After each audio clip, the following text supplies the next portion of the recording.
What's that, a cutter or a slider? Up and in? Good little cut fastball up and in on the hands of Everett. He's right on top of home plate. I mean, if we really had the drawing of that inside line of the batter's box, he's probably out of the batter's box. And you take a look, there's times that he'll put that right knee on the inside corner with his stride. There's a bunt. Perez going to have to hurry. He is much too late. A base hit for Carl Everett. There's a little bit of a different wrinkle. Caught him by surprise. And right there, he just took advantage of Eddie Perez. Eddie Perez has tendonitis in both of his knees. Going to have surgery on the left knee at the end of the year. He just can't move. Ken Caminetti. Now, Caminetti missed much of this season because of injury, but he is very strong and very healthy right now, hitting .286 overall. But down the stretch, as we showed when we gave you the batting order, he became the big RBI man. 34 RBIs in the last 32 games. And back to first, Carl Everett. Now, Everett is also a guy who can steal a base. He has 27 steals this year. And this is a multivariate attack from the Astros. They've got some power, but they also have a lot of speed. Biggio, Bagwell, and Everett can all steal a base. And the count, 2 balls and no strikes to Caminetti. Well, it's a perfect running situation right here. If Maddox were to throw a fastball, you would imagine it would be in the strike zone. Very seldom does he walk anybody. So if it's a fastball that's in the zone, Caminetti's going to take a swing at it. He'll probably put that in play. If it's a changeup, that's the pitch that Carl Everett wants to run on. It's the more difficult pitch for Perez to get a good throw off with. But what happened in the division series last year against San Diego, Houston, when they did get on base, they looked like they were afraid to run. That one moving off the outside. It's 3-0 to Caminetti, who broke into the big leagues all the way back in 1987 with the Astros. And he has faced Greg Maddux many a time over the years. He's had 84 career at bats against Maddux and has a .286 career average against him. There goes Everett. And it was ball 4. Now here is Darrell Ward, the impressive rookie. Tommy McCraw, the veteran hitting instructor for the Astros, it was just effusive in his praise of Darrell Ward. I mean, he said this guy is the real package, and he knows how to play. Coming up in a baseball family, he grew up around the game, his dad being a former major leaguer. And that is too low. And he had the big hit in the clinching game on Sunday, a bases clearing double into the alleyway at the Astrodome. He's big and strong. And what Tom McCraw likes about him is that he files things away and builds a very quick book on pitchers. 1 ball, no strikes. 2 on, nobody out. And Maddux is in trouble, and we're seeing a very patient look from the Astros here in this inning. And when I talked to Jeff Bagwell about Darrell Ward as a hitter, the first thing he says to me is he's quiet. Real short stride, real compact, a lot like Tony Gwynn, yet Darrell Ward's the type of guy that's going to hit 30-40 home runs a year. On the outside, 2 balls and a strike. You look at Jeff Bagwell's numbers, hit over 300, 42 homers, 126 RBIs, and he says when he comes to camp next year, he wants his stance to look more like that of Darrell Ward. That's how much respect they have for this guy as a hitter. 2-1 the count. Everett at second, Caminetti at first. Along the left field line, slicing back and just into the first row of the seats with Williams, the left fielder, Chipper Jones, the third baseman, giving chase. 2 balls and 2 strikes to Darrell Ward, only 24 years of age. Greg Maddux, second in the league in walks per 9 innings allowed, second best. But the Astros have been very patient with him so far, and he's been out of the strike zone quite often. 2-2. Pulled foul on the first base side.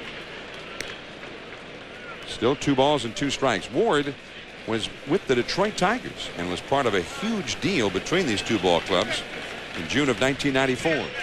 Take a look at the grip right there. It's a little cut fastball that he ran in on to begin with. This is a 2-seamer that's going to come back And look at Ward. You see a lot of left-handers that'll give right there. They'll jump back off of that pitch that starts out at him. Ward was all over it. And he got him on one in the dirt. So a big out. Still 2 men on, but now with 1 out. Here's the catcher, Tony Eusebio.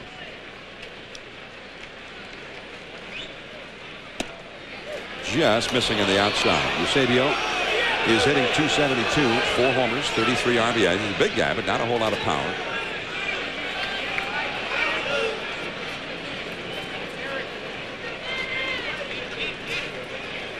One ball and no strikes to Eusebio. Gutierrez on deck.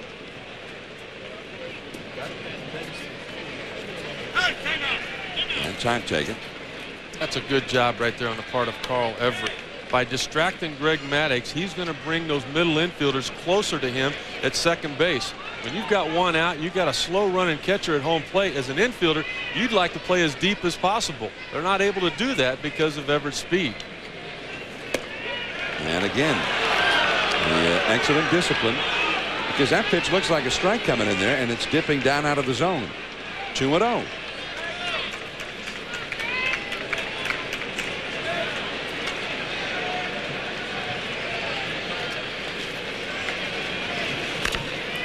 That's a foul just off to the left. 2 balls and 1 strike. Now Maddux was off to a horrible start this season, and his final numbers, 19 wins, which is very good, but a very high earned run average for him, 3.57. And in 219 in the 3rd innings, he gave up 258 hits. Very un-Maddux-like. That's a called strike. 2 balls, 2 strikes now to Eusebio with Gutierrez on deck. 2 men on. Everett, the cleanup man who bunted for a single. Caminetti, who walked over at first.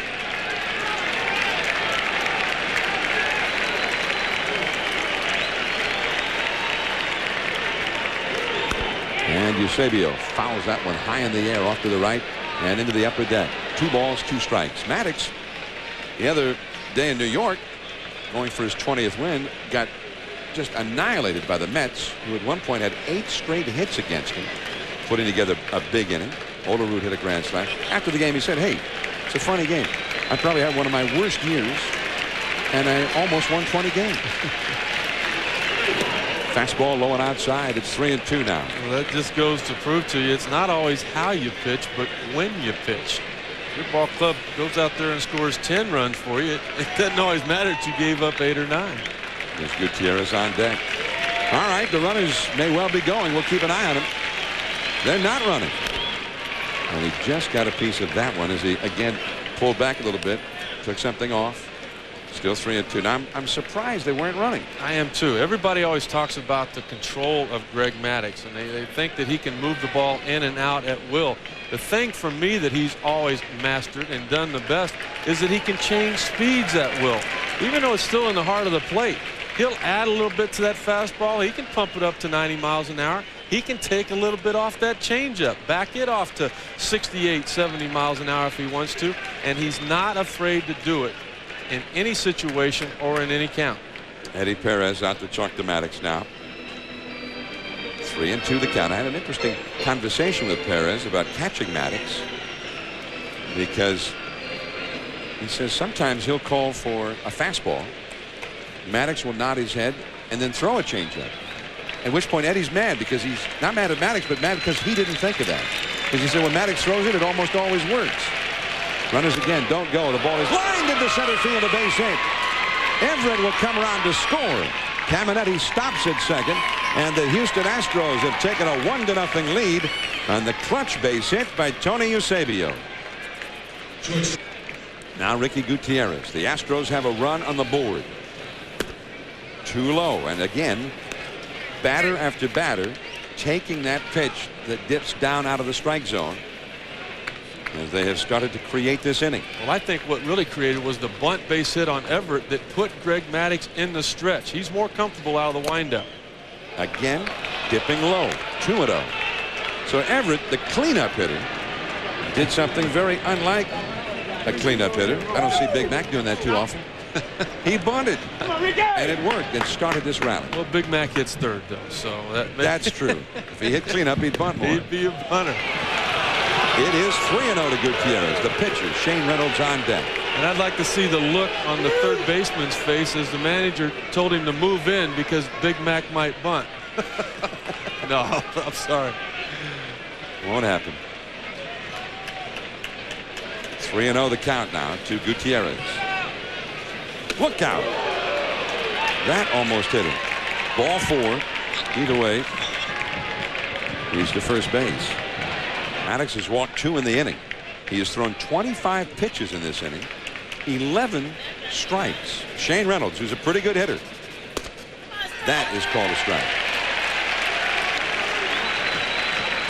Shane Reynolds with 14 RBIs, the most in the majors.